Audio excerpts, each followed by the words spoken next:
Hello.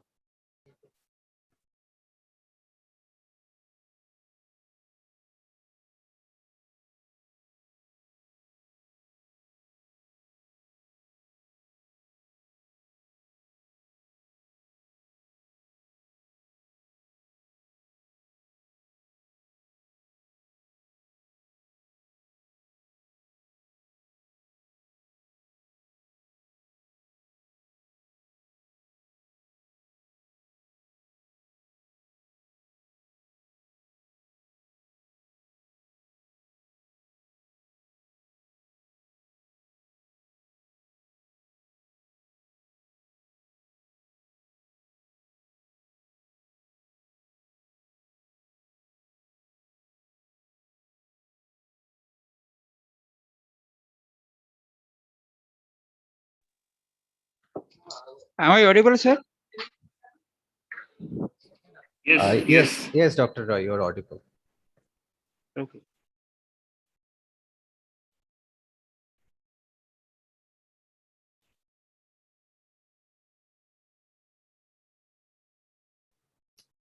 Dr. Roy and Dr. Hamilton, we are waiting for the other participants to join and also for the third chair to join. So we'll begin at 2 p.m. Sure, sir. Okay.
Good afternoon, everyone.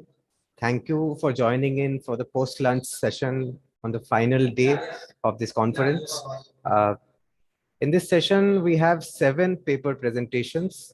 Each paper will have roughly 20 to 25 minutes for presentation, and then the chairs will ask questions for roughly 5 minutes.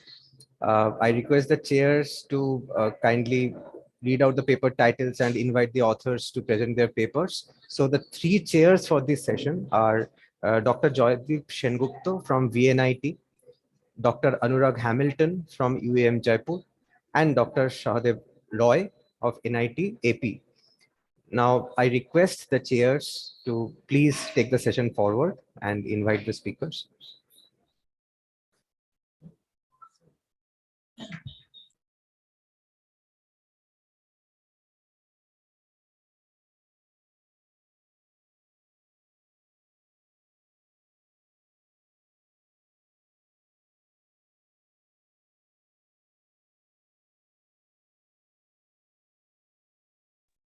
Hello.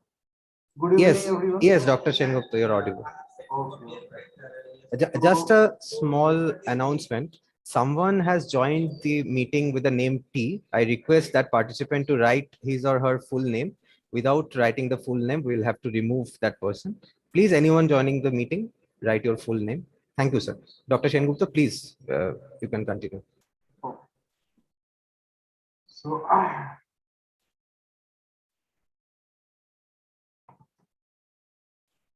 So, the serial number 1, paper ID is 110. Optimal path planning with smart energy management technique using Dijkstra algorithm. The authors are Subhajit Bhattacharya and Mousumi Karmakar. So, I am requesting you to present your slides. Am I audible, sir? Yes. 1 minute.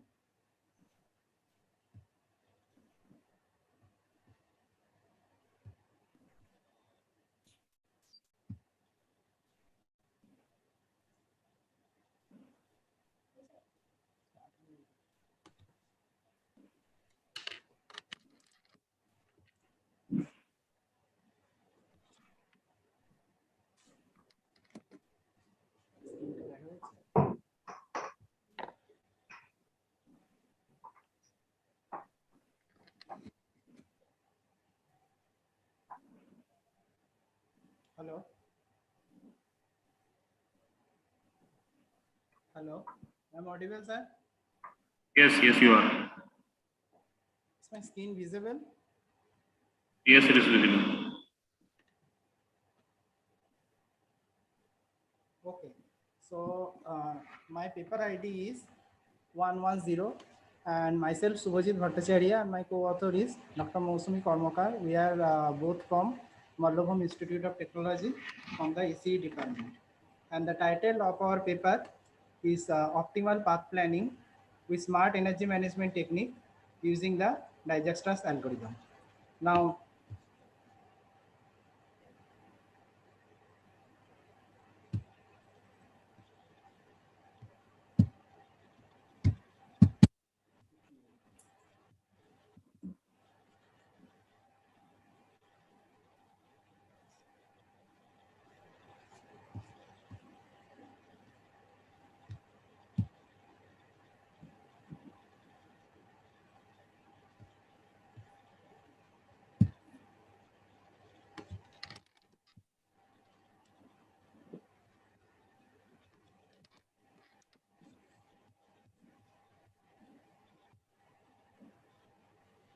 one minute.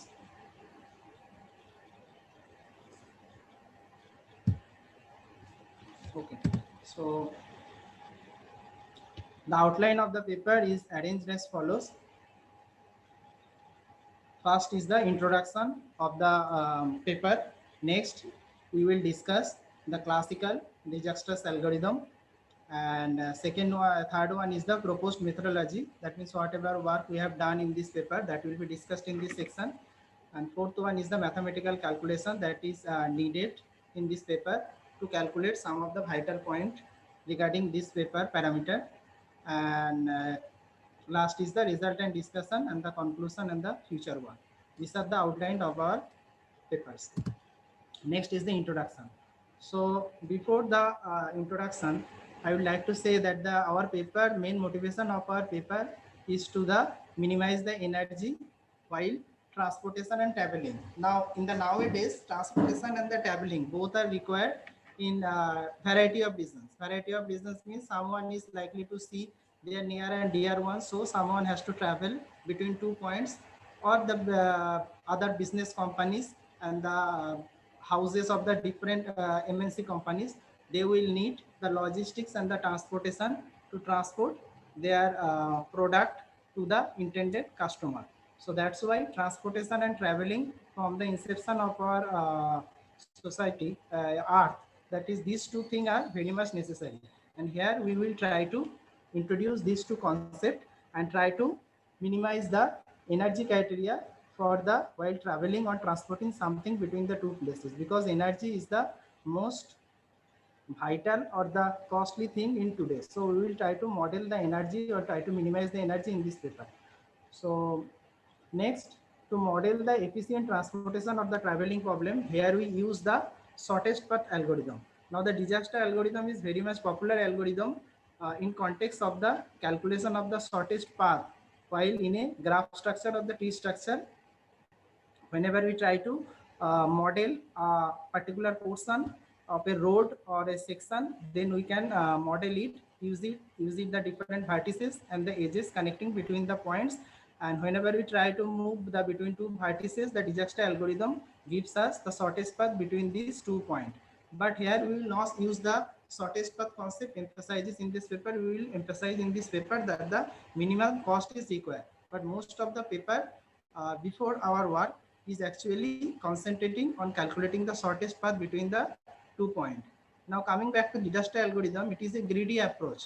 Okay, that means this algorithm use the greedy approach to find the shortest path from a given source to the destination in the vertices. That means in the graph there are edges and there are vertices, and we are trying to calculate the shortest path between any two vertices. Dijkstra algorithm is efficiently gives us the shortest path between the two vertices and gives us the distance in terms of kilometer or meter, whatever may be.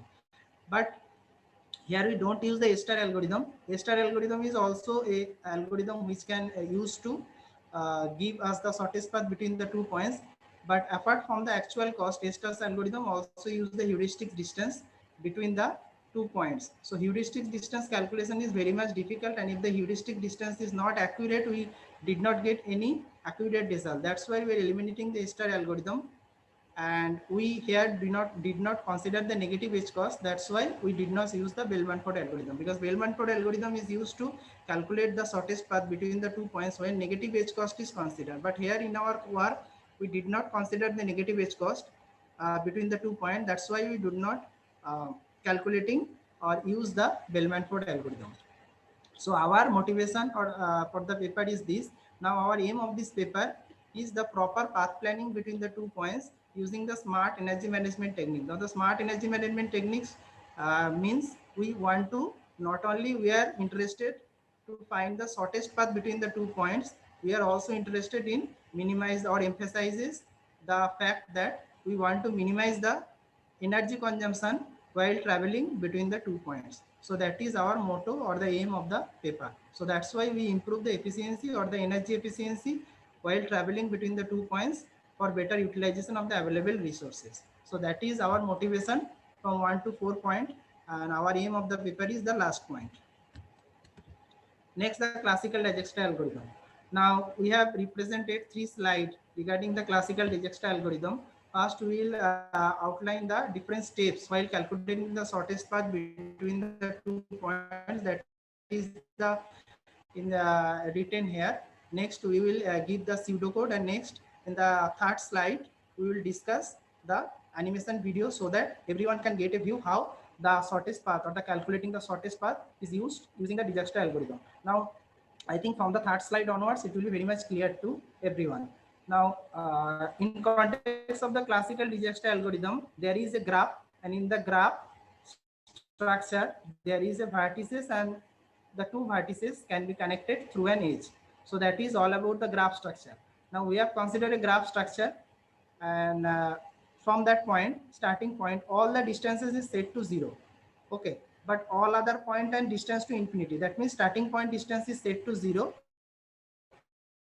and all other point distance from the source had been set to infinite. That is the first point.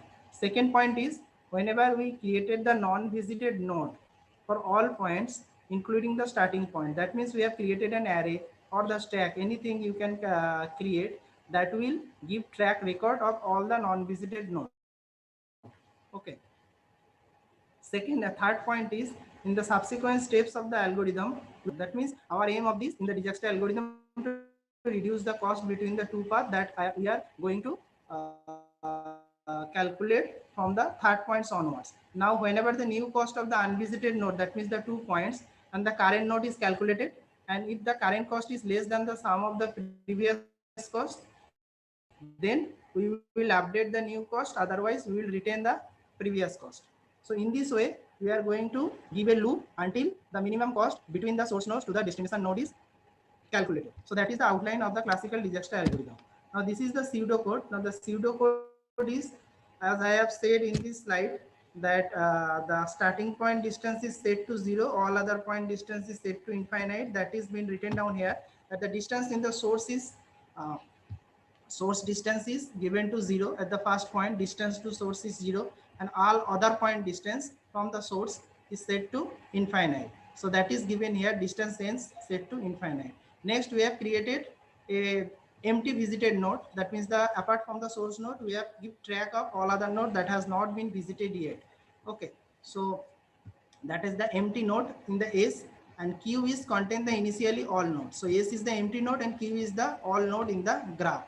Now, while Q is not empty, until and unless we have visited all the nodes, then we will give a loop. So that loop is nothing but you calculate the between the 2 point distance and you will give track of this distance, and otherwise the new distance is less than this distance, we will maintain this distance if the neighboring through other nodes, that means the distance n greater than distance u plus n. That means these two line actually represented that between the 2 points we are first getting a distance, and if it is written throughout our loop, that means if no other distance is less than this distance, we will retain this distance, otherwise we will update the new distance with this distance. So that is the pseudocode for the Dijksta algorithm, and we have implemented this code in the C++ language.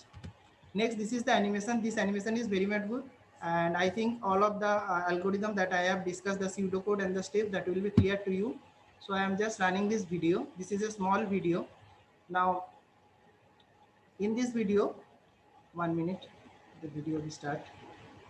So in this video, you can see that first, this is your 0 node, source node. It has been set to 0, and all other nodes distance is set to infinite. Now you process the 0 node and calculate the node 1 distance that has been set to 4. Next, we will go to node 0 to node 2. That distance is set to 3, less than infinite. So we will update this as 3. And in this way, we will again go to the other node. That means node 0 is being done here. Next, we will go to the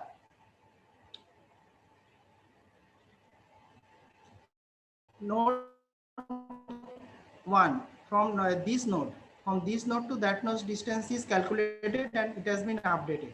And it has been updated throughout this. Okay. So from 0 to 4, it has been 6. So that's why it has been updated. Less than infinite, 6. After that, it will go on. From 1 to 3, it has been 7, less than infinite. So it has been again updated. Now node 1 has been done. Then we process the second node. So second node to third node distance is 6, which has been from 0, 1, 3, it has been less. So that's why we are updated through the node 2. So node 2 is done, no other node is connected. So then we try to process the fourth node, and from the fourth node onwards, we will calculate the distance of 3, which has been 8. So 8 is greater than 6, so we will retain the previous distance. And from the fourth node, again, this is the destination node, which is 12, less than infinite. So we will update first this distance 12, and we will try to calculate from this node 3.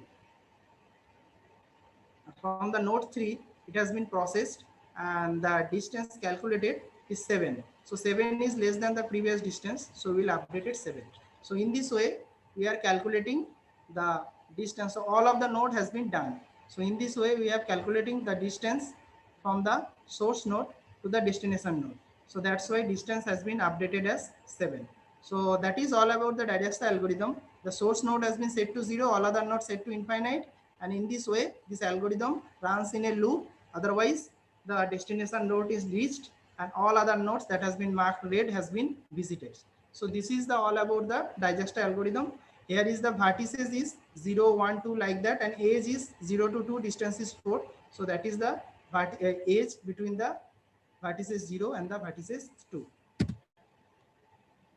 So our proposed methodology. So in the previous slide, we have seen that we have calculated the shortest distance. Okay, now it has been found that all the time our energy is now the important that the distance. That means the distance between the 2 points may be less, but sometimes it has been found that due to different condition. Now different condition between the 2 points, the energy consumption between the 2 points may be higher. So that's why we will not concentrate between the shortest distance between the 2 points. Rather, we will try to look into the matter of the energy, because energy is very much valuable. So that's why we will try to calculate the energy consumption between the 2 points, which is minimum, not the shortest distance. So shortest distance we are not calculating. So we are replacing the distance between the 2 vertices with the energy consumption, and based on the use of the Dijksta algorithm, we'll try to calculate the energy consumption, not the minimum path. We are trying to calculate the energy, minimum energy consumption between the 2 vertices. Method is same, but here you need to calculate the energy consumption between the 2 points with some sort of mathematical model. So the mathematical model is, and this is our proposed graph. Okay, this is our proposed graph structure. That means node 1 to node 6. And here you can see that between the node 1 and node 2 distance is 3 kilometers, but the energy consumption is 5 kilowatt hour. And that has been represented in this graph. Okay, that means the source node is 1, destination node is 2, energy consumption is 5, distance is 3, like this. Node 3 and node 4. Between the node 3 and node 4, the energy consumption is 10 kilowatt, but the distance is 7. So in this way, we have calculated all the energy consumption between the 2 points with the help of distance calculation is very much simple, but the energy consumption is somehow difficult.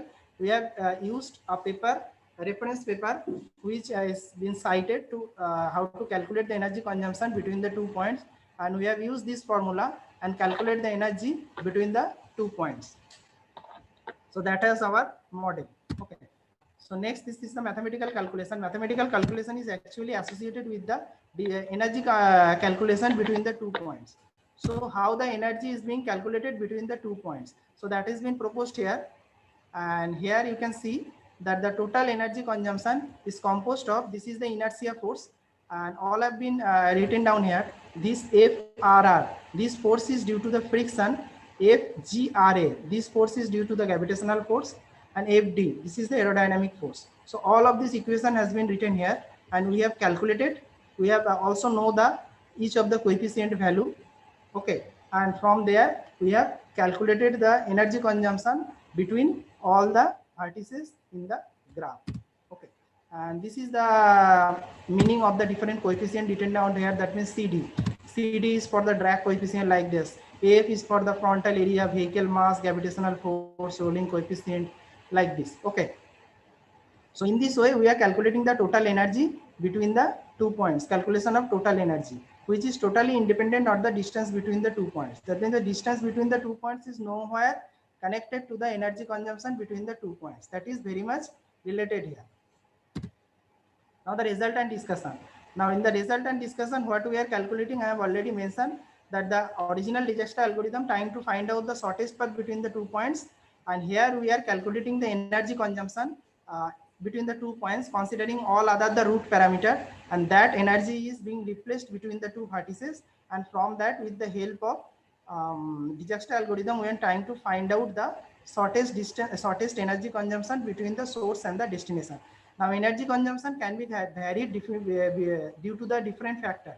That means the energy efficient route, that means the road condition, traffic condition, road gradient, number of bumpers, like this. So in this parameter can change the energy consumption between the 2 points. So that has been written down here.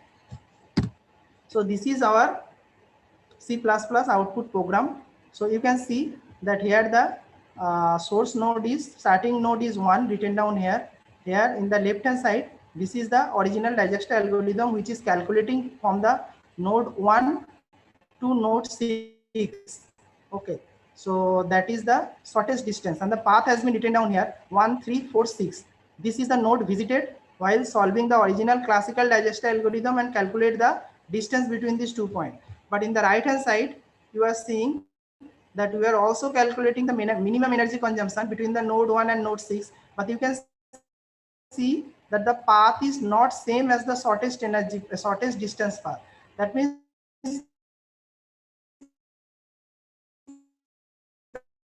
if we use the original Dijkstra, whenever we are trying to implement a new method for calculating the minimum energy consumption, that path is 1, 2, 4, 6. So that two path is different. So we will not look into the shortest path distance, rather, as the energy is valuable nowadays. So we will look into the path where the energy consumption is minimum. So our selected path will be 1, 2, 4, 6.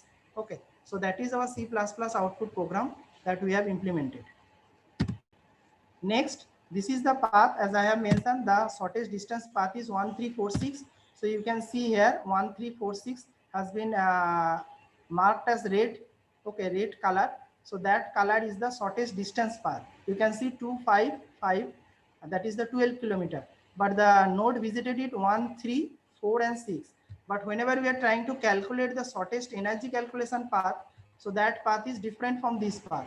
So 1, 2, 4, 6. So that is our aim. So we will try to calculate a section of our road and try to get the model of this like this, a graph structure model connecting the different point, and we'll try to calculate the minimum energy consumption. And it has been found that in the many cases, almost many cases, the shortest path is not the energy efficient path. So here we have also seen that the shortest path is 1346, but the energy efficient path is in the green color, that is 1246. So that is our work. So we have also run the algorithm between the other two nodes, that is between the node 2 and node 5. Here we have run the program between the node 1 and node 6. Distance is 12. Okay, but whenever the energy is 18, you can see the difference. And whenever we try to run this program, due to the minimum energy consumption path, that means minimum energy is 12, but the distance is higher. So here we not choose the first one result, we choose the second one result, because the energy is less here, but the distance is higher. Okay, and also we run the program between the node 2 and node 5, and you can find the path is different. And if we run the program between the 2 and 5, the path is 2, 3, 4, 5, and the distance is 9. Okay, but the energy consumption is 23. You can see the high energy consumption, though the distance is less.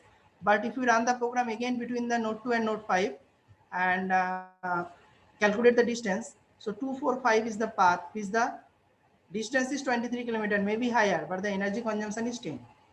Due to the different route parameter that I have already mentioned, the different route parameter is actually affecting the energy consumption. That means the shortest route not only means the efficient energy consumption path. So that we are trying to implement here. We have seen, we have actually shown here the two results, and you can calculate between the any 2 point in the graph, between the any 2 point. Node 2, node 5 I have calculated. You can calculate node 2, node 4, node 6, anywhere. You just put the program in the programming, that the starting node and the destination node, and the program will gives you the calculation result, final result. And this is our calculation. We have not looked into the efficient shortest path distance. We only look into the efficient energy management path distance. That means the shortest energy, lowest energy distance path. That is, we think that the energy is the most vital in today's, because it is the most costly thing today, because oil is actually very much costly nowadays, or the other energy alternative. So that's why we have implemented this shortest or the lowest energy consumption path. Now, as you can see from this result, that this is a optimized, this is a constant here. That means distance is here 12, energy is 18, here distance is 14, energy is 12. Now in the coming future, we will try to implement this paper further by applying some multi-objective evaluation algorithm, so that we can select which path is to be selected from the GA algorithm or other algorithm, so that we can not only look into the one parameter. Here we will look onto the one parameter, that means for the energy consumption point of view, But if we look into the multi-objective parameter, that means we want to optimize the kilometer distance, also energy distance, then we must take the help of evolutionary algorithm, so that multi-objective evolutionary algorithm, so that we can select the proper path considering the energy as well as the distance. Here we will only considering the single objective, that is for the calculation of the lowest energy path. So that's all about our work, and thank you.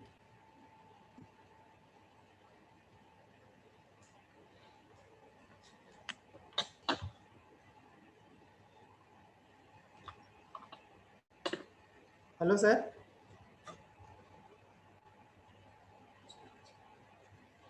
Hello. Yes, sir. Am I audible? No? Yes, yes. Okay. I have a small question. Just go to second slide of your proposed method. Sorry, sir. Second slide of your proposed method. Okay.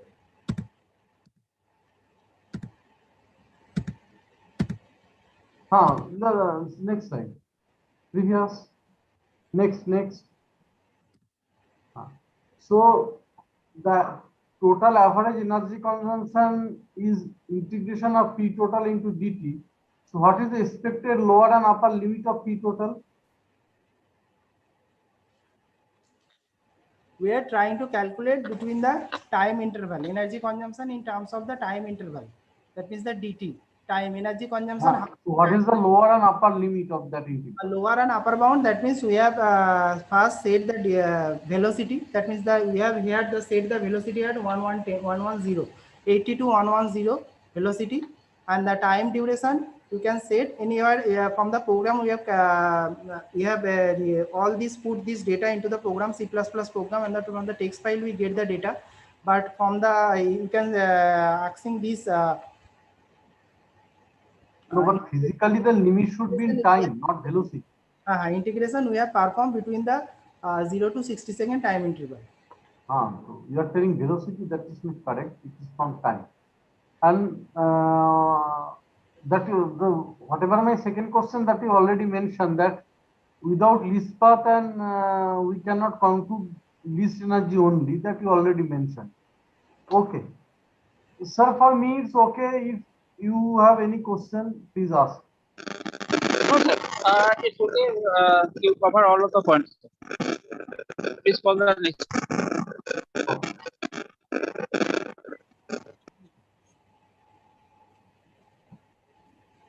Okay, then you stop sharing and we will call the next.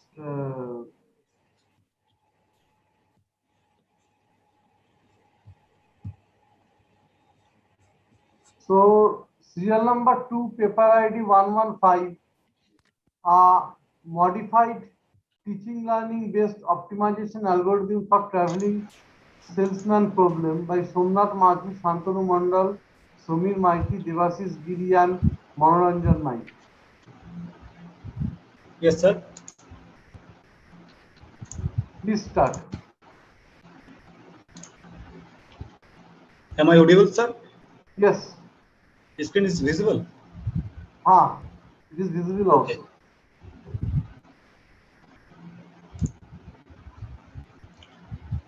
Good afternoon, everybody. Myself Somnath Maji, research scholar, Department of Computer Science and Engineering, Maulana Abul Kalam Azad University of Technology, West Bengal, India. I present the paper, a modified teaching learning based optimization algorithm for traveling salesman problem.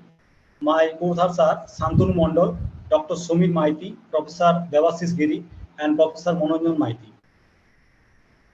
My contents: abstract, introduction with motivation and literature review, novelties in this investigation, proposed modified TLBO, computational experiment, result using modified TLBO and genetic algorithm, supremacy of MTLBO through ANOVA, conclusion and future scope, and some references.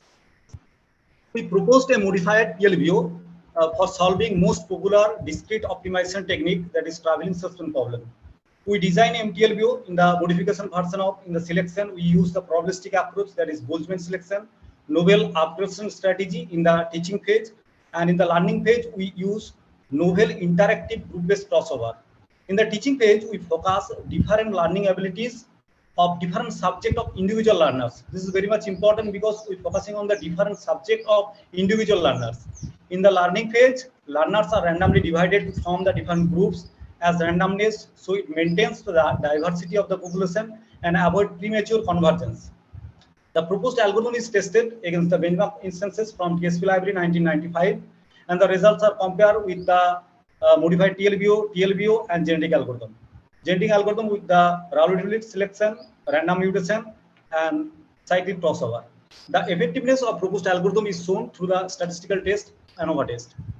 So the main aim of the TSP, we all know that is obtaining the minimum distance, time, cost during the tour, or starting from one city, visiting all the city exactly once and returning to the starting city.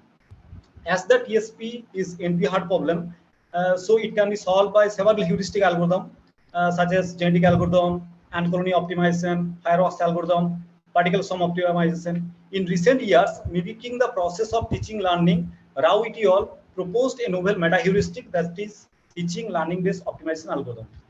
In TLBO, there are two phases, that is the teaching phase and the learning phase. Now, mainly there are a lot of investigation done in continuous optimization, but few researchers work on the computational optimization problem. That is, Lee et al. Updated the learner with IG local search technique and repair newly generated learner. Yu et al. Solved the TSP with crossover and reverse mutation techniques. They use same crossover technique in the teaching phase as well as the learning phase.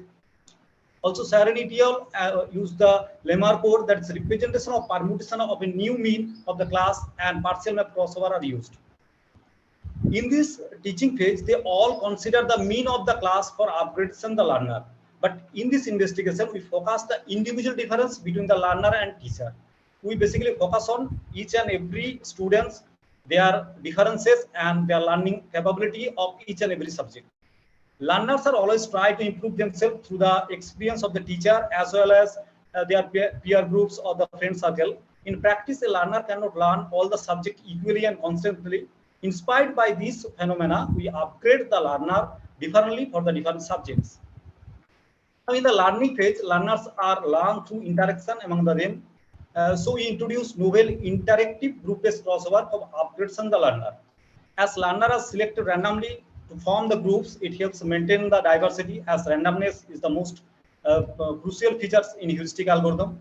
The above two phases helps to maintain a good balance between the exploration and exploitation of TLBO. Now, novelties in this investigation, we used that is modified TLBO. In terms of in the teaching page, we use the new upgradation strategy. In the learning page, we use interactive group-based crossover. We use in the selection some probabilistic approach, that is Boltzmann selection, and statistical test ANOVA used to make the supremacy MTLBO better than the TLBO and GA. Now, proposed MTLBO, that is modified teaching learning based optimization algorithm. We all know TLBO mimics the learning process of a teacher and the population of learners. Here, the teacher is represent the best learner from the population, and two phases are performed here: the teaching phase and the learning phase. In the teaching phase, we all know that teacher teaches all the learners. In the learning phase, the students form different groups, different peer interaction, and enrich themselves. Here, modification done in the teaching phase with the new upgradation strategy, and the learning phase with the interactive group-based crossover.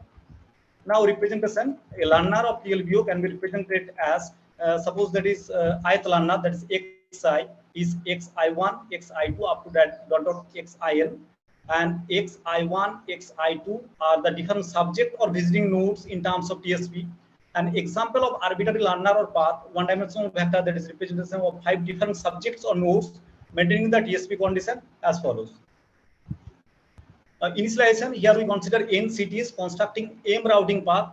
So as m routing path, so total number of learner is m, and the population size is also m. Here n represent the different subject of m routing path representing different learners. So path and learners, that is total here m paths are randomly generated with maintaining obviously TSP condition. Assume f of xi is the fitness of the ith learner. Here an example, that is 4 learner, learner 1, learner 2, learner 3, learner 4, with the 5 nodes, that is 5 nodes representing 5 different subjects. Now, Boltzmann selection, we first calculate the Boltzmann probability from the value PB, that is e to the power g by g, where small g is the representing the current generation number, capital G is the total generation number, multiplied by F mean, that is minimization mean value of the current population, and F of xi is the current fitness value of the learner, and kt is the some parameters. First, a predefined value, say probability of selection is assigned. For each learner, we calculate R belongs to 0 to 1 randomly generated, and if R less than PS or R less than PB, then the corresponding learner is selected for the teaching phase. Otherwise, learner corresponding to the F mean, that's minimum value of the current population, is selected for the teaching phase. Now, updated teaching phase. We consider the 5-node TSP. All learners are started with 1. First, evaluate the best learner, that is teacher, based on the fitness from the population. Then choose each learner and try to upgrade using the best learner teaching through the following step. Now, take an example from the figure. Suppose the here certain population, the best learner or teacher, the fitness value is 70, and now the current learner is suppose the fitness value of 20. Then the difference between them is 50. Then upgrade the node using this 50 value. We use the rand 1 to 50, suppose 11, as all first nodes are same. So we choose for the second node using 1 plus the rand value, 11 plus 2, that particular value, and percentage of node. Then we getting the value of 4. Then it upgrade with the value of 4. Then the updated learner becomes 1, 4. Then for the third node, similar fashion, we generate the difference between them, that is rand 1 to 50, and getting suppose 21. Then using this formula, we getting 1. As this is a TSP, repetition does not allow, so we regenerate the rand number, and using this we getting this value 5. And following this method, we get the updated learner, that is 14532. Now, algorithm of the updated teaching phase, that is first we randomly generated M learner, evaluate all the fitness of the learner. Here teacher is the best learner. Then we calculate the difference between teacher and the current learner. Then this difference value used to update the node position, that is Xij, maintaining the TSP condition satisfied. If it is better, then include in the population, otherwise discard that. Now, the interactive group-based learning. In the learning phase, inspired by the real scenario among the learners, introduce a group-based learning strategy. The learning is performed through the interactive crossover. Naturally, the learners form the group randomly and interact with each other to enrich themselves. Assume formation of group with the equal number. Here we consider k equal to 3. It may be vary. It depends on the population and circumstances. So they all try to upgrade themselves through the competition or interaction. To upgrade individual learners from the group with an example shown in figure, that is suppose learner 1, learner 2, and learner 3. They interact each other to form a group from a group. Then we choose the fitness between 1 to 4, 1 to 2, and 1 to 5. Say 1 to 2 is minimum. Then the updated learner 1 is 1 to 2. Then from 2, we again calculate the fitness 2 to 4, 2 to 3, 2 to 5. Say 2 to 5 is minimum. Then update learner 1 to 5. Then from 5, we check 5 to 4, 5 to 3, and 5 to 4. Say 5 to 3 is minimum. Then 3 is updated. Then again from 3 to 4, 3 to 4, 3 to 4. As all are same, then 4 is updated. As all nodes are covered, then updated learner becomes 1, 2, 5, 3, 4. In the similar fashion, we can update the learner 2 and learner 3. This is novel work in the interactive group-based crossover in TLVU. That is algorithm for interactive group-based learning.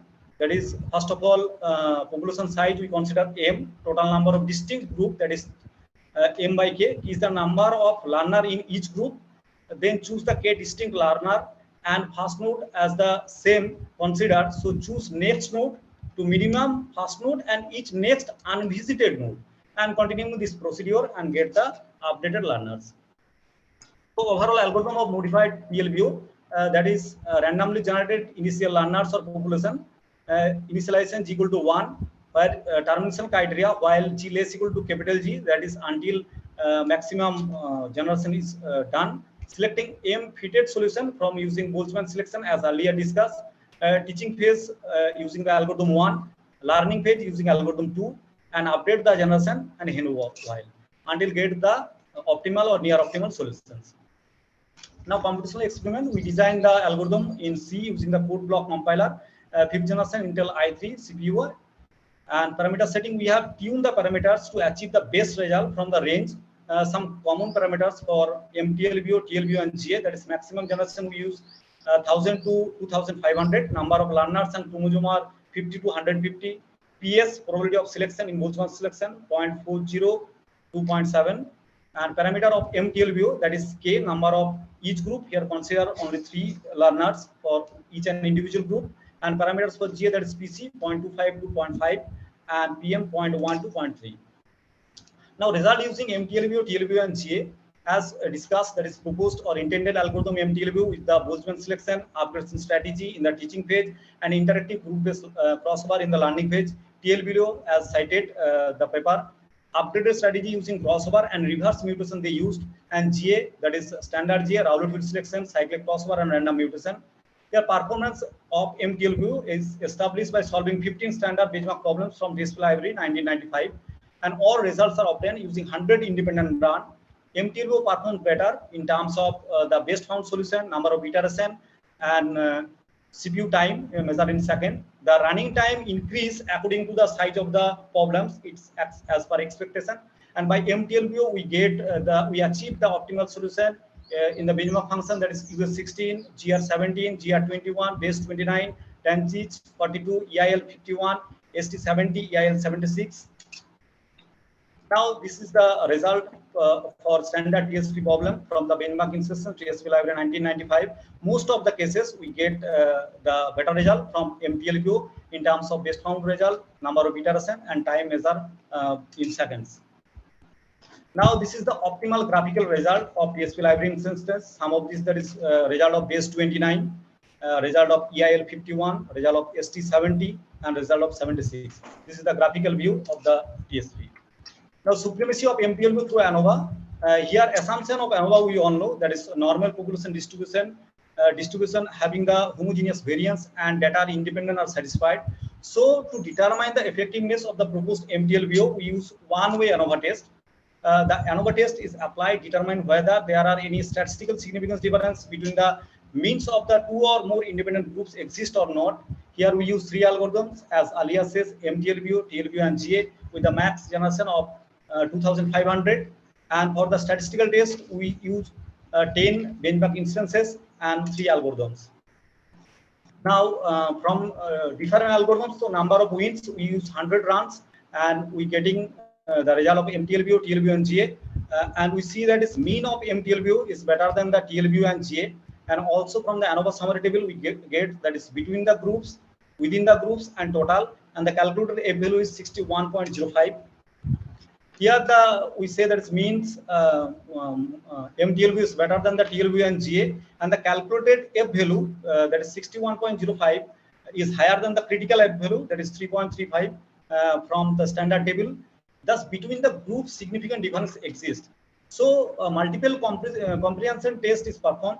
Now, we perform the multiple comprehension F test, that is from 2 groups formed, that's MTLBO and TLBO, and TLBO and GA.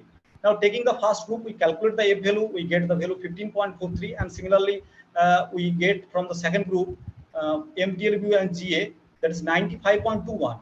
Here, calculated value, that is 61.05, 15.43, and 95.21 of F is higher than the tabulated value, 3.35. And hence, significant difference for both the groups exists. Also, mean of the MTLBO is higher, as earlier says. That is, thus, it ultimately concludes that MTLBO performs better than the other 2 algorithms. Now, conclusion and future scope. In this paper, we modification done in the Boltzmann selection. In the teaching phase, we use novel upgradation strategy. In the learning phase, we use interactive group-based crossover. This is very much realistic. Also, benchmark instances from DSP library are solved and establish supremacy MTLBO through ANOVA.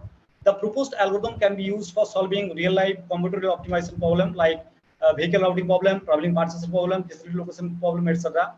In this investigation, the MTLBO used for the discrete problems or combinatorial optimization, it can be easily implemented for a continuous optimization problem also. In future, MTLBO can be improved with different strategies in the teaching and learning phases.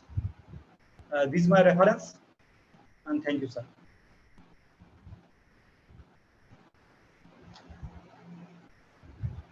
For the interactive method, you mentioned for the free listener, and by comparison, you can get 1, 2, 3 like result.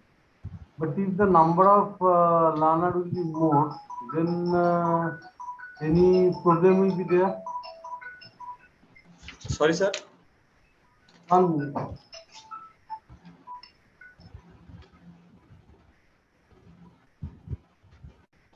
My question is that, go to interactive, that. So here you are taking the example of 3 learner, and after Yes, sir. that iteration method, you can say which is the updated learner will be 1, and in this case the updated learner will be 2 and 4, 3, 6 like that. Okay. Yes. But Yes. is there any limitation of learners here, number of learners? We consider in this case to form the group, we consider 3 learner in each group. No, you consider 3, that is good, but is there any limitation up to 3 or up to 4 we can consider for a Not for computational problem. If we form the group with 5 or 6, we can experiment in the coding section. Then it take more time, because Yes. this is a computational experiment that is take a lot of time. So we Yes. consider in the preliminary concept, that is using the 3 learners. It can be further extended. It may be vary, because in the real life we all know in the classes the PRR forms different groups. Not only form the exactly 3. They may be 5, they may be 6. But from that the second question arises, then the computation time will be more. Computational time. It is basically order of GMN, but it is of order of GMN square, because we comparison method is used in the crossword technique, so it takes more time. Okay. Okay, sir. If you have any question, please ask.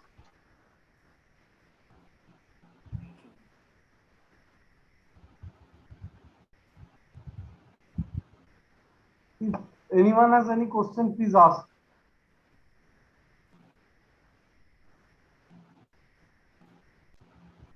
Any question?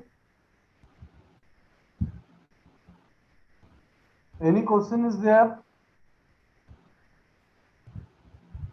Okay, then you can go to the next candidate.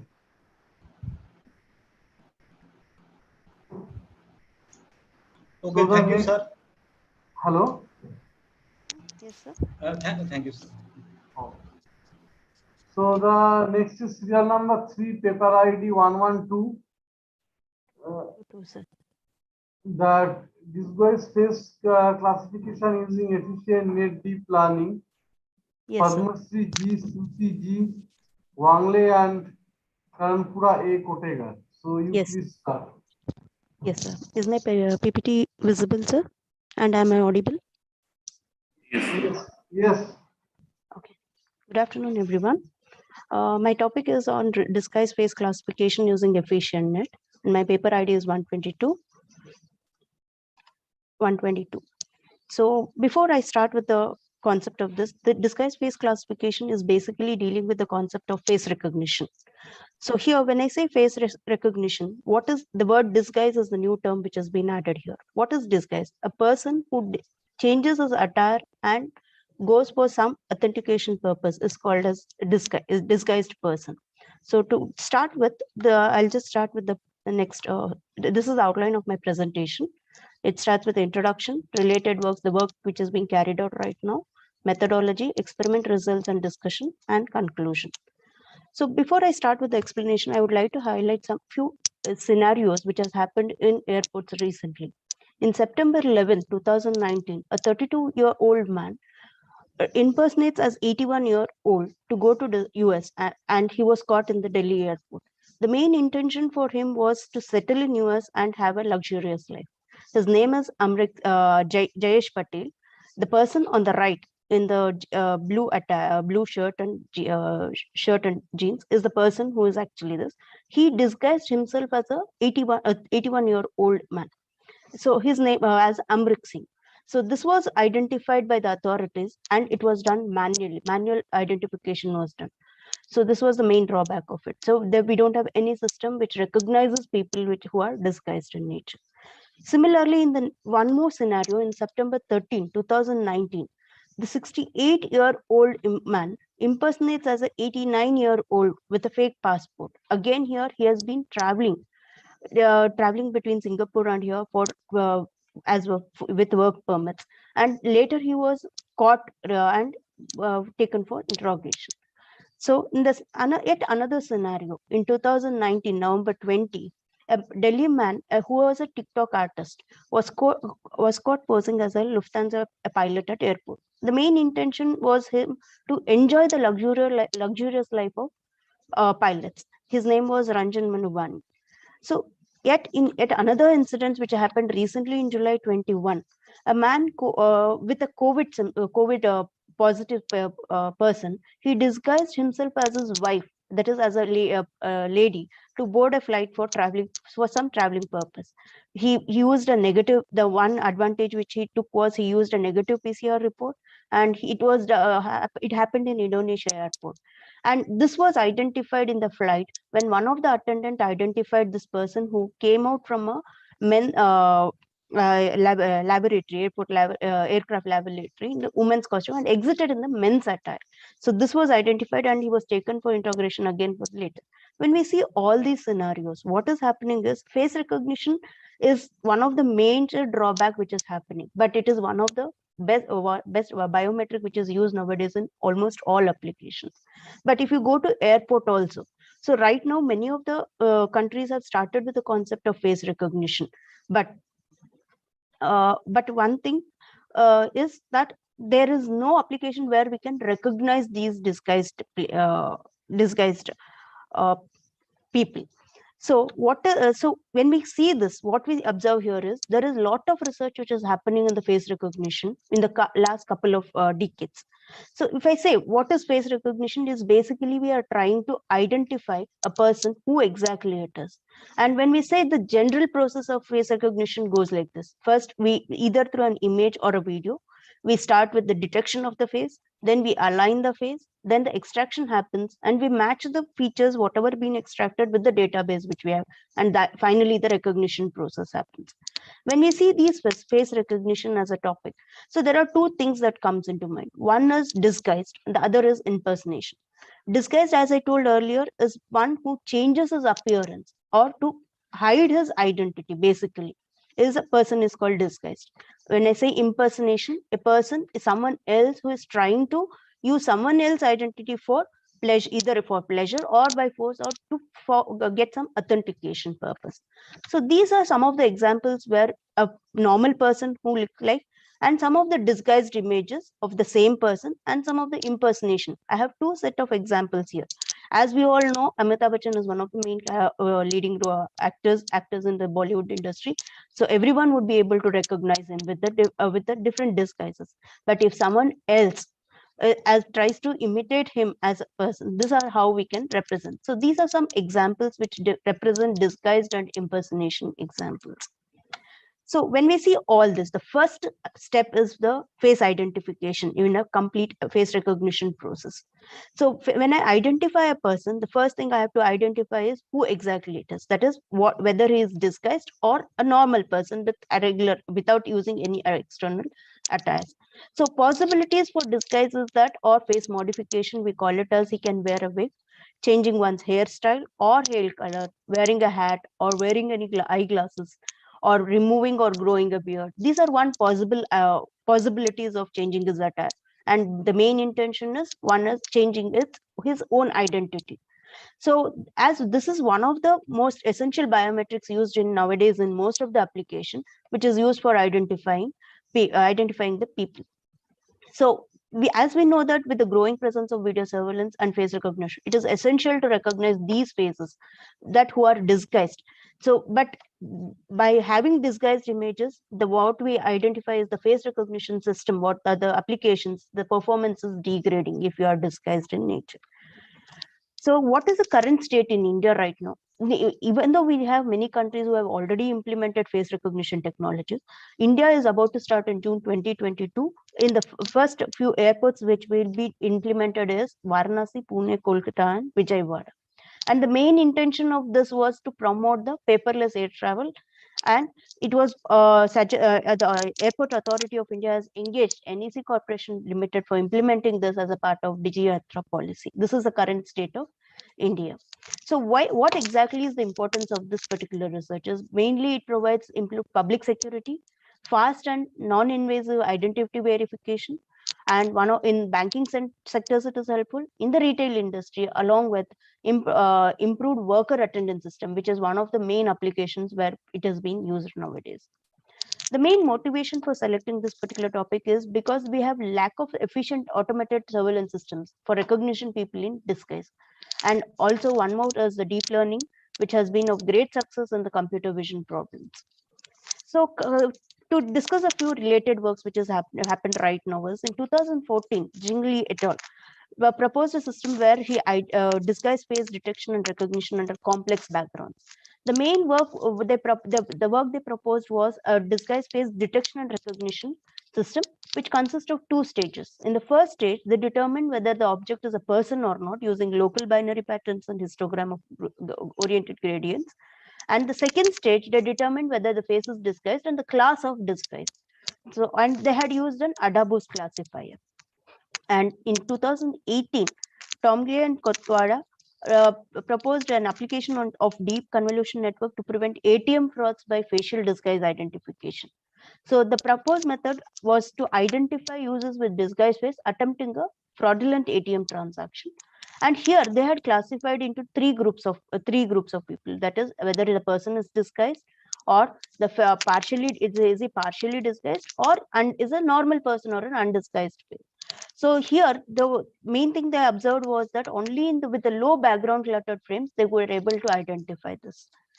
Yet in 2018, Kumar et al. Proposed disguised facial recognition using neural network, and they proposed an approach for face verification based on facial key points. So they identified 20 facial key points on the face, and they developed a convolution neural network which predicts these 20 key points. And based on the network classifies the subject based on the angles and ratio calculated between the predicted points. In 2019, Kim et al. Presented classifying genuine faces from disguised face images. And basically here they presented a classification model to classify the imposters and the actual person. Because disguise is considered as an imposter or a spoofed attack case. And they had used to balance the data set. They had used augmentation techniques such as horizontal and vertical flipping, and they used a DFW data set for working on this. Yet in 2020, Zorin and Abramo proposed disguise face detection, where they used a hybrid solution for using YOLO framework for facial part identification, which consists of three stages. In the first stage, they detected a face. Then in the second stage, they identified the different parts of the face. And in the third stage, they determined whether the face is disguised or not. So based on all this work, I have identified only papers which were related to the identification of disguise, but a lot of work is going on where disguise face recognition is happening right now. So I'll be concentrating on that in the future works which will be continued over this. So based on this idea, we proposed a methodology using transfer learning approach. What is this transfer learning approach? Transfer learning approach is where we have used a pre-trained model. That is, here we have used a pre-trained model which was trained on ImageNet database with 1 billion images, and to suit to our requirement, we have replaced the final layers and replaced the final layers with the R defined layers, and then we trained the model on R data set, and then we predicted the evaluation. So here, usually when we consider deep learning models, so this the baseline, the first diagram here which I'm highlighting, there are three things that are taken into consideration: the width, depth, and the resolution. Usually it has n number of layers and n number of channels. So the model which we define can be of three types. One is either with the wider scaling concept, or a depth scaling concept, or a high resolution concept. So each one has its own advantage and disadvantages. I'll be coming to that in the next slide. So here, since we are using a pre-trained model, we have used a combination of all these three in one of the pre-trained models, which helps us in achieving the accuracy. So this includes the concept of compound. We call that as a compound shading, which involves both width, depth, and the resolution of the images into consideration. So as I told, with wider networks, mostly this wider networks, if you use only a wider network, it captures variety of features. That is one of the advantage. But the main disadvantage of it, that the accuracy, there may be chances that the model accuracy may be saturated, and which may require more training time for getting the feature, extracting the features. If I use a deeper convolution network, one is more complex information can be extracted from it. But due to gradient vanishing issues, training the deeper model will be difficult. So the next is the higher resolution images, which can help us to detect the finer features of this. So we are using the efficient net architecture, which uses all these three together, and which uses the compound scaling factor, which helps us in designing this particular model. So we have 8 different models of efficient net, and we have tried B0 to B4 due to this limitation of the resources available with us. So we were able to execute till B4 model with different sizes of images as an input. And these are the number of parameters which are used in this pre-trained model. So this is our proposed method. We have an input set of input images. We have, assuming that in the first, the saffron color layers, these are the initial layers. We have replaced these layers with the new layers according to our requirement. So which can classify the model into two types of two classes. Either the images are normal or disguised. So this is how we have designed our model. So based on the experimental results, based on these this model, we have derived these results out of it. So we have used a data set, disguised faces in the wild data set, and which contains around 11,000 images of 1,000 subjects with different kinds of disguise variation. And each subject folder consists of 3 types of images. One is the disguised normal person, disguised person, and the impersonator images. So the disguised images available in this particular data set is either they have a sunglasses, hat, beard, scar, makeup, mask, etc. Many. And since the images which were obtained of normal and disguises were imbalanced in nature, we have applied augmentation techniques. So before the augmentation technique, we had normal of 961 images under normal category, and disguise we had 4,814 images. So to balance the data set, we applied augmentation techniques such as mirroring, scaling, and rotation, which we got the result of 4,800 plus images in almost equal images in both the categories. So these are some of the examples of the data set which we have used. On the left side, where we have is the normal images. On the right is the disguise images of the same person.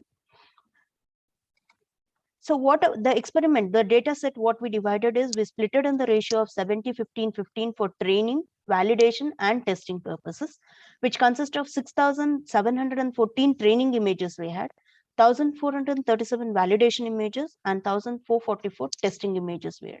And we executed on a HP Lite desktop with 800 G4 workstation having 24 GB NVIDIA GeForce GTX 1080 GPU with 32 GB RAM and i7 processor with 3.7 gigahertz speed. The number of the hyperparameters which we used for experimenting are, we used 20 epochs with a learning rate of 0.0001, and optimizer we had used Adam optimizer, and loss function categorical cross function. And coming to the batch sizes, we had tested on 2 different batch sizes on 4 pre-trained models of B0 to B4, and we evaluated the precision, recall, F1 score, and the accuracy rates. Sorry. So with the batch size of 4, when we executed B0 to B4, we obtained B4 with the best accuracy of 92.7%. So in order to compare with the other state-of-the-art techniques, we had used other deep learning, pre-trained deep learning models like ResNet, VGG16, and Inception. Among this, efficient net gave the best result. The main reason is we have all the 3 combination, depth, width, and the resolution varies here. Along with that, the number of parameters used for training this are less compared to the other models. Similarly, when we executed on the batch size of 8, we got B3 as the best result. So we got 93.9% accuracy among these when we compare to the other state-of-the-art techniques. So so we have plotted the confusion matrix for the best result of it. That is with the B3 model on the batch size of 8 with learning rate of 0.0001, and we could classify it with disguise this particular classification. When we compare the result with the existing research, which we had worked on the same data set, they had obtained 62% accuracy with a simple convolution network without using any pre-trained data set, pre-trained models, and we had obtained 93.9%. So we can conclude that the efficient family models gives us the better accuracy when compared to the other state-of-the-art models, and classification can be identified correctly. Along with that, we got the best results with the hyperparameters, especially with the batch size of 8 and learning rate of 0.0001. And as a future work, we could continue execute the same experiment on different data set, disguised data set, which we have already requested for, and we are waiting for the results. So these are some of the references which I have used for executing. Thank you.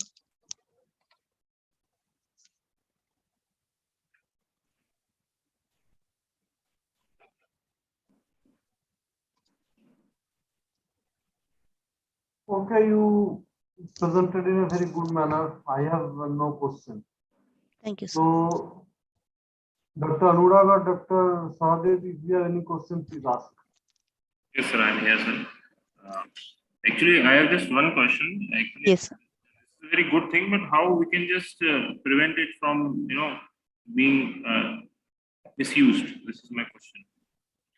So here, basically, we are face recognition. When we say most of us, if you want to have authentication to some system, you're trying to disguise yourself with someone else.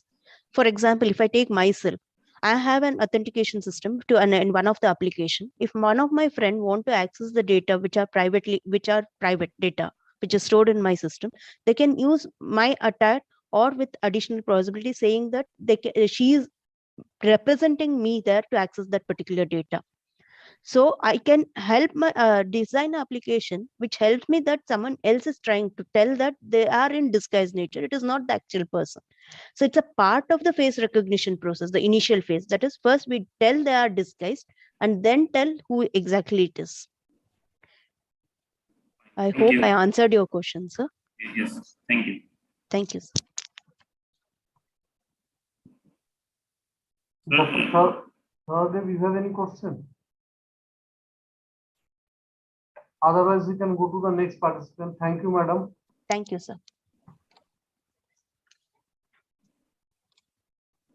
So our next is serial number 4, paper ID 123, NOMA, non-offensive measuring application framework using machine learning technique for online communication through social media.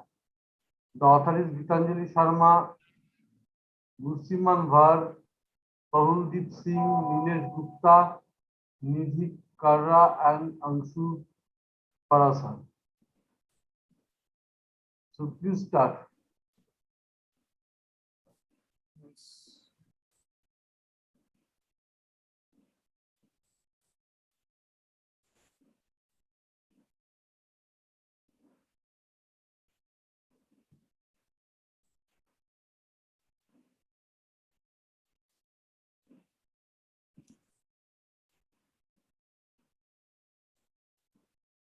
Is my screen visible? Yes. Okay. So good afternoon, everyone. This is Simran Singh Prat. One second.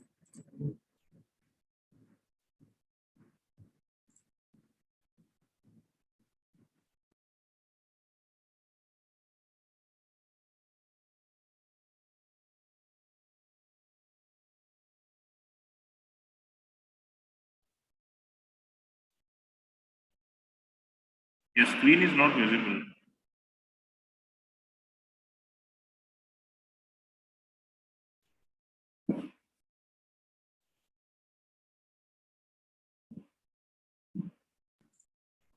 One second, I am having a glitch in my system.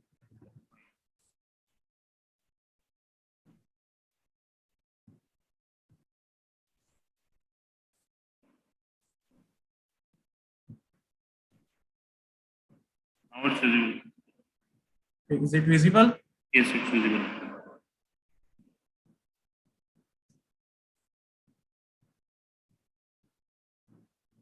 So good afternoon, everyone. This is Gursimran Singh Brar from Thapar Institute of Engineering and Technology, Patiala.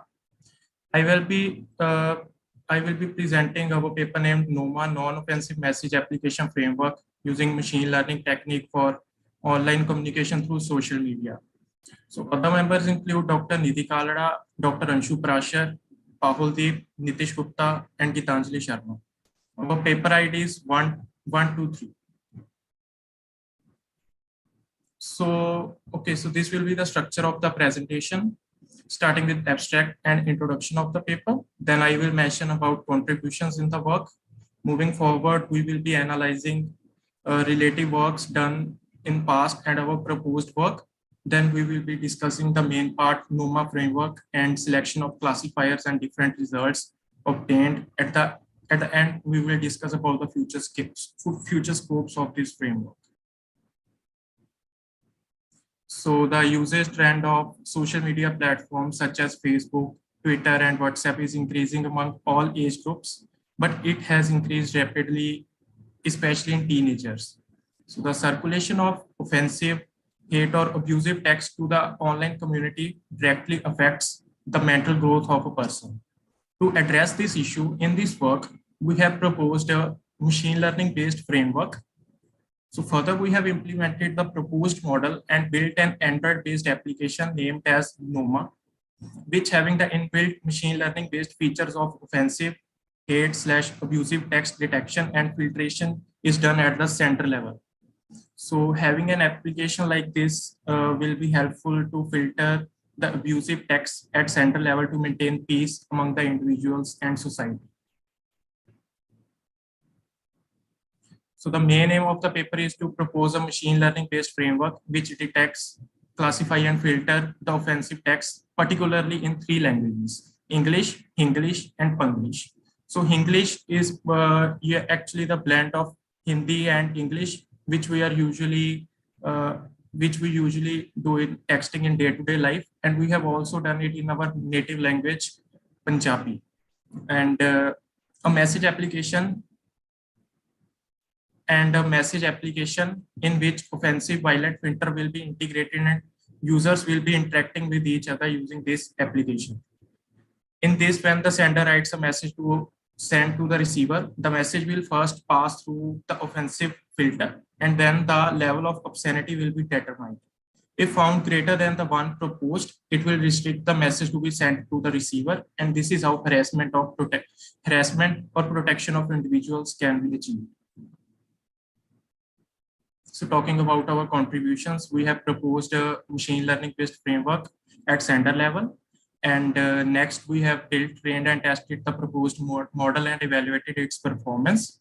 Further, we have implemented the proposed model and built an Android-based application named as NOMA. And further, this is just the outline of paper, how we went through our work. Firstly, I will be describing the relative works. Then I will be moving to the proposed framework. Afterwards, we will discuss experimental analysis and testing of different ML techniques that were considered. And then we will move towards the conclusion. So in past, many researchers apply different machine learning and deep learning algorithms and their variant to deal with the offensive text detection in the online platforms. Detection or prediction had been the point of research for many researchers, focusing more on the social media platforms like WhatsApp, Facebook, Twitter. So after studying relative works, we inferred majority of researchers apply naive Bayes, SVM, decision trees, and random forest models for detection of abusive or offensive text messages being circulated in the social media. So this is the algorithm for classifying the sentence as hate speech or not. 1 second. So in this, we input a message from the user. Input message contains messages in English, Hinglish, and Panglish language. So this message will be first checked for abbreviations. If found any, then it will be replaced by its full form. Then the message is converted to lowercase, and slang contractions are also removed from it. Now we split the message in words and a Potter stemmer is applied to it. So if we go to the next step, we apply a machine learning model that we named offensive text predictor for predicting the hate speech labels. So now we store these words from the message in the list which have the label predicted as 1. We will come to this algorithm and discuss it in detail in the next slide. So now I will move to the step 3 of this algorithm. Here we calculated the probability of abusive or hate text in which is being typed by the user in the application. Step 4 and 5 is all about filtration approach and message sending techniques. If the amount of hate in the message is greater than the threshold, then the message will be blocked. Otherwise, if the message contains no hate words in it, then the message is passed as it is. But if the message has hate less than the threshold defined, then the message will be passed by converting the hate words into strings of stars. So now here comes the algorithm. In this, we split the data set in X and Y containing words and its labels respectively. Then we divided our data set into a train and test. After that, we applied a count vectorizer and TF-IDF transformer, which scales down the influence of tokens that very often occur in a given body and are empirically less insightful than the features that occur in small fraction. So in step 2, training of ML model is done. In this step, we fit the random forest model to the training set. Next, we use the pipeline to cover the 3, that is count vectorizer, TF-IDF transformer, and random forest transform. In step 3, since our model is fitted to the training set, so we can now predict the test result. For prediction, we will create a new prediction vector called predict. Now this predict is being returned, and then this is called when this will be called when message is input by the user every time. So for selection of appropriate machine learning classifier, we conducted the experimental study and used ROC score on 5 existing machine learning models, namely naive-Bayes decision trees, random forest, logistic regression, and gradient boosting to determine the accuracy. For experimentation purpose, we have also developed an Android-based social media messaging application, which was built using Android Studio. For training and testing of model, we have created our own dataset. Our dataset consists of messages which include text in various languages such as English, Punglish, English language sentences. So here we perform following 3 case studies by experimenting 3 different pre-processing strategies. To determine the model with highest accuracy, we used a tool named as receiver operating characteristic, also known as ROC. We calculated the ROC score, which predicted the probability of binary outcomes. It is basically ROC is a plot between true positive rate and false positive rates. And in all 3 cases, random forest classifier gave us the maximum accuracy, and we finalized this algorithm to be considered in our approach and integrated this with the messaging application, which was developed for predicting and filtering the offensive or violent messages in real time at the center level. So here we have shown how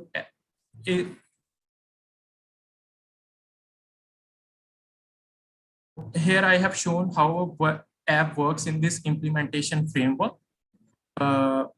So this has all basic features like logging in via mobile number, registration, etc.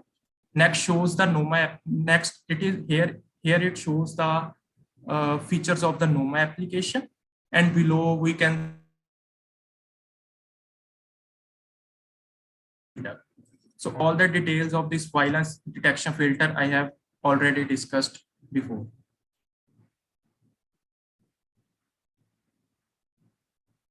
So I will now talk about the data sets which we have used. The data considered for the experimental setup are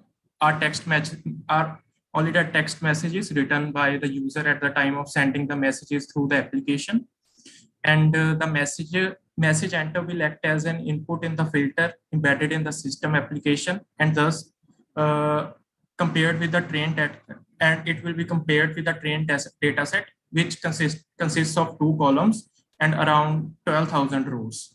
So first column consists of words, both violent and non-violent, where we have given the labels of 1 and 0 respectively.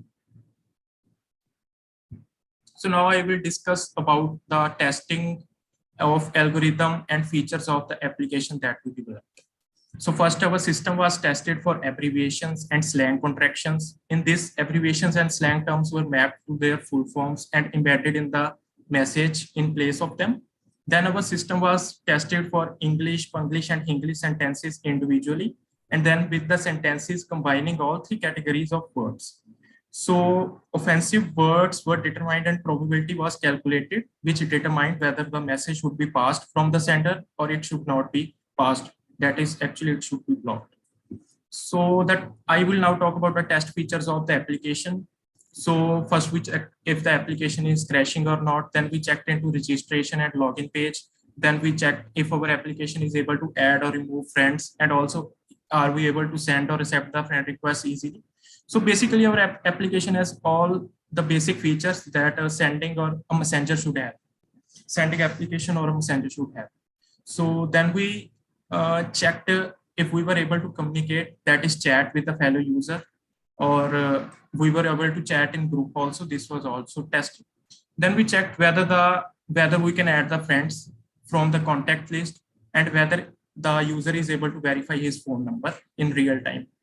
So after individual testing of both the algorithm and the application, we integrated the filter with the Numa Messenger using Flask API. Then we tested the integrated application by sending messages to the receiver, and final testing was done. So now I will be concluding the presentation. The motive of this idea was mainly detection and filtration of offensive text in the messages while communication through social media messengers. The idea of Numa Messenger with offensive detection and filter based on machine learning was converted into a working application here. So such application, according to me, are useful and can be scaled up for a professional and business purposes. Then we selected a random forest as our classifier algorithm after testing based on the accuracies using ROC curves. And we were able to obtain maximum accuracy in English language, while it was little less, around 88 to 85% for our native languages, including Hindi and Punjabi. So to our knowledge, this is the first novel messenger which automatically detect, classify, filter, and blocks the offensive text at sender level. So it aids a user to interact safely and healthily in real-time environment. So these are the references which were used by us during the course of the research paper. And thank you. Okay. Your work is also good. Sir, if you have any question, please ask.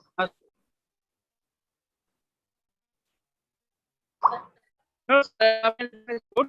After the combination, I'm adding, so Actually, Hello? voice is not clear.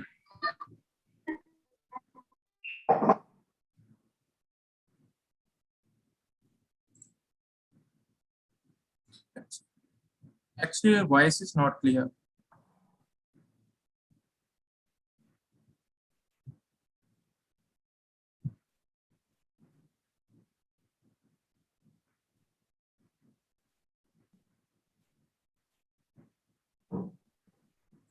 Hello? Yeah, sir. Yes. I think anyone has any question? Dr. Sadev or Dr. Anurag? No, sir. So shall we proceed for the next presentation? sir, please, next. I think Dr. Sadev has some question.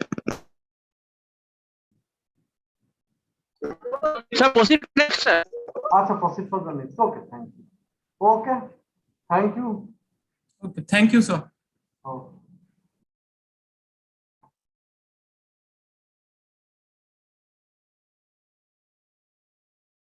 So next one is the serial number 5, paper ID 128.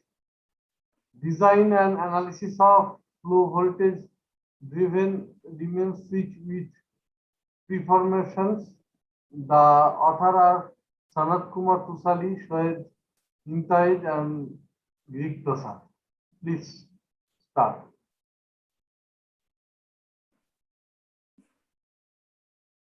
Anyone is there from the team?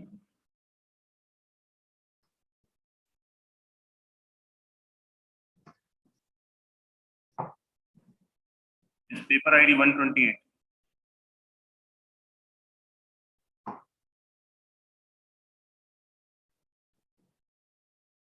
I think they are not present. Okay. Then you should proceed to the next paper. That is paper ID 6, serial number 6, paper ID 129. Automated room occupancy prediction using fuzzy rough set theory based supervised learning. Surendranath Bhagat,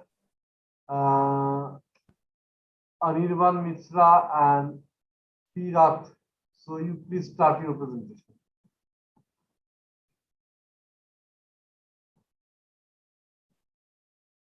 Paper ID 129. Okay, hello. Good afternoon.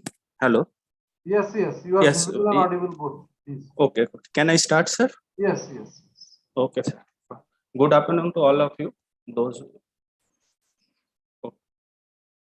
Good afternoon to all. My name is Surendranath Bhagat. I am presenting. 1 minute, I start my video.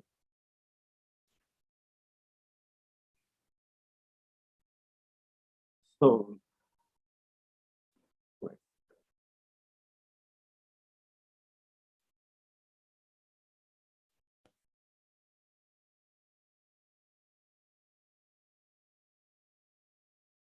wait a minute. Okay. Good afternoon to all. My name is Surendranath Bhagat. I am present here to present my paper that is automated room occupancy prediction using fuzzy rough set theory based on supervised learning. My content of my presentation is introduction, literature survey, algorithm details, data description, experiment and result, conclusion, and some references are there. Next, introduction. As we know, means the whenever nowadays the time is the most important thing. Any activity, any human activity or related to that activity, if we identify or if we detect in a time, then that can be used in a real-time service, in any real-time service system. So detection, the human activity detection is the most important thing.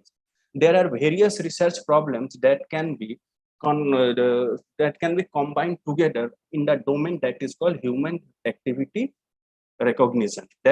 These all things are come under that is called human HAR, that is called human activity recognition, and this include not only the group activity, that can also include the single action or a group activity or collective activity, or we can see the movement of one person or two person or a mass person movement here and there. That under this, the room occupancy is also one of the most important things, and here we are considering that room occupancy monitoring system. The current work, this work deal with the problem of developing. Here we are trying to develop a smart system that can predict whether the room is occupied or not. How can we predict? By using some benefit of the mathematicals and by combining the fuzzy set and the rough set theory, along with some already existing machine learning, machine learning supervised learning, that is called K-nearest neighbor, KNN. The proposed system does attempt to answer that. Our system is attempt to answer it, and it can answer whether that any room, whether it is occupied or not occupied, and this decision can be determined passive some previous history, and this by taking this decision, when the system will take this decision, so no need any human intervention or any other human involvement. It can detect or predict whether the room is occupied or not. Before starting our work, we have some literature survey, or we have to study some paper. In that, the work, the Ali and Itil study, there are so many, some works are already have done. So some of them authors, that Ali and Itil will study and expose the scalable deployment of the hidden. They are design a model that is called hidden markup language. Based on that system, it will occupy the determination, or it will detect whether the room is occupied or not. Another author that is called 10 et al. 10 at that group will decide a multi-model approach deployment. They are also discussing using this concept. They also detect a room, try to detect whether room is occupied or not. Same way, Murtaza and suppose an external extreme machine learning based occupancy prediction system was developed by this Murtaza and their team. Next, a multi-order transition probability based deep forest model was developed and used in work Joe et al. They are also developed a model by using this. They are also detecting that. Datta and et al. That in paper number 3, they have developed a model of indoor occupancy estimation. So how can we develop this? Based on the data, whenever some persons are there, based on the air quality present in that room, by using that data, they are predict whether is room occupied or not. Means they are by taking the data of room, the air quality of room or air carbon dioxide, there are so many parameters are there. By using that parameter, they are also try to predict whether the room is occupied or not. That they are using the CADPOST model for their work. Like that, some other author like Young et al.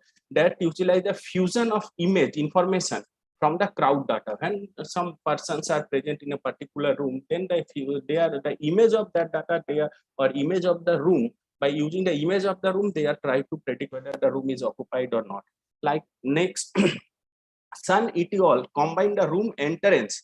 Some authors are also trying when the room entrance of the room or indoor video information. By using these two data, they are also trying to develop a system whether the room is occupied or not. And they are using the Kalman filter and occupancy frequency histogram. Utilize the enhance the system by using these two filter, and they are trying to enhance the performance of the occupancy estimation. Next, nowadays, and all of you know, the IoT is the most important, and it is our in daily life. Everywhere IoT is there. So an IoT enabled smart indoor control system was developed by the added.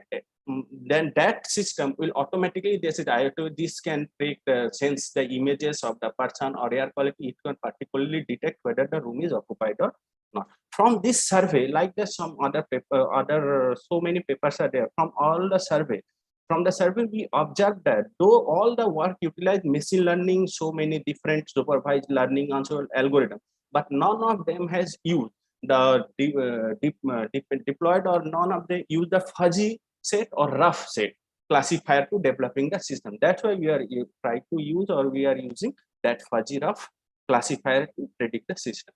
Now, before going to this, what is the algorithm? There are various different mathematical models are there that are effectively used the research toward automated solution. So many, whenever we are going for any automated prediction or automated solution, so many mathematical models are there, which are relying on the knowledge.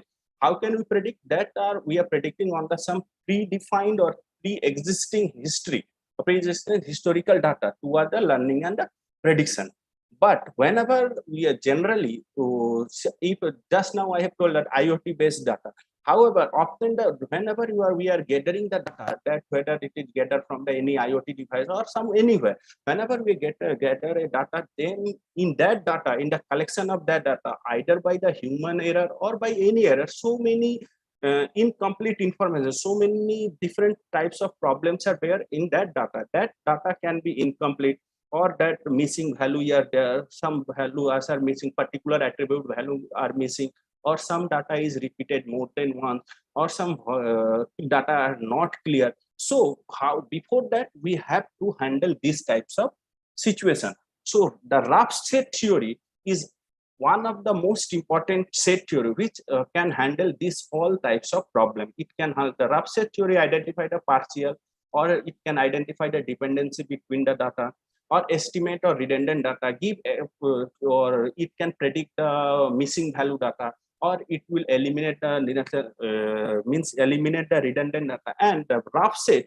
is the most important. Rough set is generally work on the basis of the two things that is called approximation, that is called lower approximation and the higher approximation. Means generally if you are considering the rough set with the generally our simple set, in case of the simple set, we are generally that set are creeps, either the element is belongs or not belongs to a particular set. But in the rough set, whenever an item can be belong, lower approximation means that data is definitely belongs to a particular set, and upper approximation is mean that data may or may not belongs to that in that set, particular set.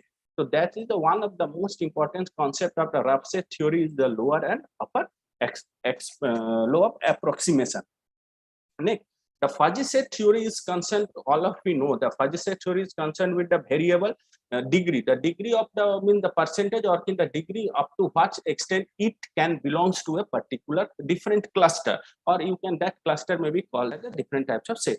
The general problem that consider rough set can be expressed at that of the define the lower and upper of the fuzzy set A by means of the fuzzy rough relation. So now in this we are combining these two values, that is these two, fuzzy set and the rough set, and the rough. Now we are using that rough set. We are trying to divide. We are trying to try to implement that lower approximation and the upper approximation concept in the fuzzy set. In the proposed work, the fuzzy rough nearest neighbor provide a straightforward apply to the fuzzy rough set classification with the pre-existing permission of the k nearest neighbor algorithm. Next, we are data description. In that paper or in that our experiment, we are using the data room occupancy data for considering our experiment. We are using a data that is pre-existing data, that is from the UCI database. The attribute of that data are date in the form of this, time, temperature, light, sound, CO2 in pp meter, CO2 slope, and RIB, and room occupancy count. That is called as our ground truth. Means these are called, we can say this is the conditional attribute and this is our decisional attribute. Means room, depending on this attribute, we are trying to get to give or predict or give the answer that is whether the room is occupied or not, whether the room is occupied or not. That answer is given by that means that is called room occupancy. That is our output or conditional data. They are all these attributes are called conditional attributes, and this is called decisional attribute. Next, for this experiment, we are using the evaluation matrix. The experiment has been performed in the proposed work on the discrete data set. A trend ratio is 30 to 30 used during the experiment. 70 is the test and 30 is the experiment. 70-30 ratio we are using. The experiment has been trend and test. The experiment has been conducted twice. First experiment is conducted on k nearest KNN algorithm, and then that experiment is conducted on fuzzy rough set based classifier, so that we can get the difference whether our new system that is called fuzzy rough nearest can perform better or not. And we can see that fuzzy rough set is perform better than this k nearest neighbor. The performance of both supervised learning model use the proposed work had been analyzed. We are analyzed in the term of a evaluation matrix that is called accuracy, that is called TP plus TN by TP TN plus FE FN, where TP is true positive. True in this case, where the room is occupied is detected properly by the classifier, then it is called true positive. True negative in the scenario where the empty room, or true negative means where empty room is classified or occupied or detected as having a zero room occupancy, means where empty room is, that is called true negative. False positive in this case where the system identified that the empty room has some occupied, means a room is empty but our system is occupied. Yes, no, system is predict that this is an occupied room, then that is called as a false positive. And false negative means FN, that is here, that is indicate that the system wrongly identified that a occupied means a occupied room. If it is detected occupied room as a zero occupancy, then that is called false negative. Now the experiment we have conducted first, this is the analysis of result. First we are using that heat map is output to predict that is called KNN classifier. From the experiment it is noted that the conventionally used machine learning algorithm K nearest neighbor has the highest accuracy, that is called 99.93. 99.93 is the accuracy. But here the detailed performance of the underlying confusion matrix had been generated during the experiment. Here in this case, here we can see that this empty room, that is called empty room, is occupied completely. One means it is correctly predicted, means empty rooms are correctly predicted, but occupied rooms are not correctly predicted because 0.4% it will wrongly predict. It will predict the wrong. Here from the figure it is observed that the KNN classifier capable perfectly identify the empty rooms, but misclassification in case of the occupancy. About 0.4% data regarding the occupied room, it will be misclassified here, but in the empty room it will be classified or it predict correctly, but in case of the occupied room it will misclassified percentage is 0.04. That's why we go for in Fuzzy-Ruff neural net, Fuzzy-Ruff K nearest network. In Fuzzy-Ruff nearest neighbor, it noted that the system, in this case that is their heat map, the experiment of that heat and the output of that is your performance of K-nearest classifier. Here we can see the system is perfectly predict the occupied. Our job is to predict whether it's room occupied or not. So here it can correctly classify occupied room, but in the empty room it will be misclassified. So thus the proposed work demonstrated that the performance achieved by the conventional learning algorithm such as KNN has been further enhanced by the uses of technique that is called Fuzzy-Ruff K nearest neighbor algorithm. So next one is conclusion. The current work addressed the relevant problem of the room occupancy, and that can be used in anywhere that is a utilization of the resources and enabling smart resource utilization, and almost all the activity of daily life were gathered during the COVID period. It will be very effective where we have to control the crowd person. In that cases it will be very useful.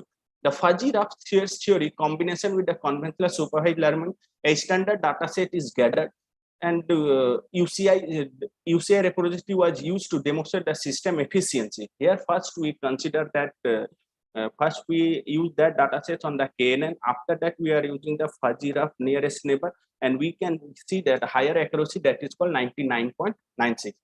This is so, and this is our some references.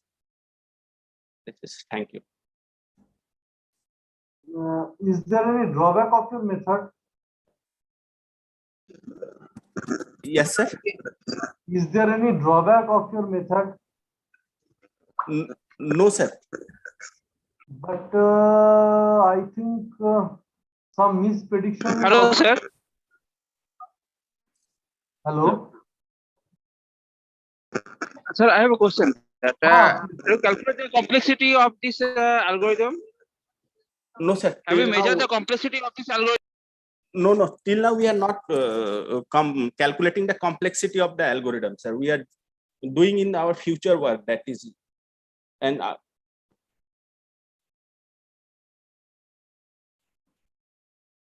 so that's when and also test using test bench. Using test bench, you have to test that mechanism. hello.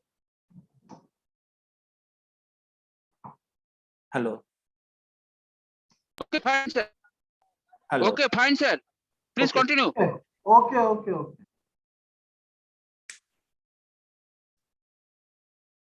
Okay. Okay. Dr. Anurag, have you any question? No, sir. Okay. So thank you. Thank you, sir. Okay. Can I get out from the meeting, sir? Yes.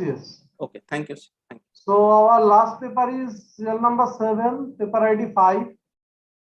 Systematic study of detection mechanism for network intrusion in cloud, fog, and Internet of Things using deep learning. Sanjukta Bhattacharya, Shantanu Ghoshal, and Ajay Kumar Khan. paper ID 5.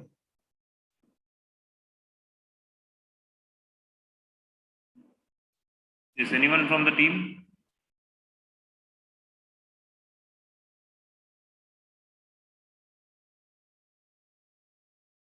Paper ID 5, no one is there.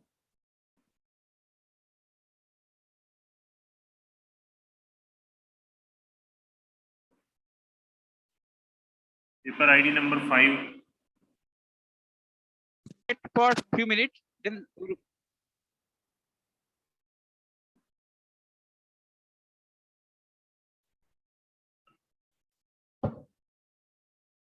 Hello, sir. Hello. Hello. Hello. Those who are absent, please mark them as absent. Okay. Yes, yes, yes. Okay. In your score sheet, you please write AB. Okay. Okay. Okay. Okay, sir. Okay, sir. Thank you. So I think this group is also absent. So shall we conclude? Yes, sir. I think we should conclude because no one is responding. Okay. Okay, sir. Then the session is over. Thank you for your invitation. Thanks a lot for your valuable time that you have given in order to judge the session. Thanks a lot. Okay. Shall I leave? Hello. Hello. Hello. Hello, sir. Paper ID.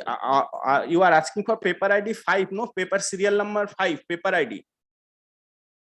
Yes, Paper ID 5, yes. Paper ID 5 is present in the second session, sir. In the another meeting link in the website, what they are giving what the timetable is given on the second session, that is called the session chair, which are held by Dr. Achut Sarkar. And Okay, in the- that might have happened because the author has told me to reschedule. Okay. Because okay, at that session he or she is not able to present. That's the reason it has been rescheduled to another session. okay, Okay. that's why. Okay. No, yeah. Okay, sir. Okay. Thank you. So shall we leave, sir? Yeah, definitely. Okay. Thanks a lot. Thank you. So Padmashree ma'am and Somnath Majhi, can you please join on the next session? Next session, that is paper presentation session number 2. Okay, for Yes, sir. valedictory session. Okay, Sure, we are sure, going sir. to Okay. organize the valedictory session on the link which is given in the paper presentation session 2. Okay, so you are requested to join Okay, in sir. paper presentation session 2. Okay. Okay, sir. Thank you, sir. Okay. Okay. Thank you, sir. Thank you, sir.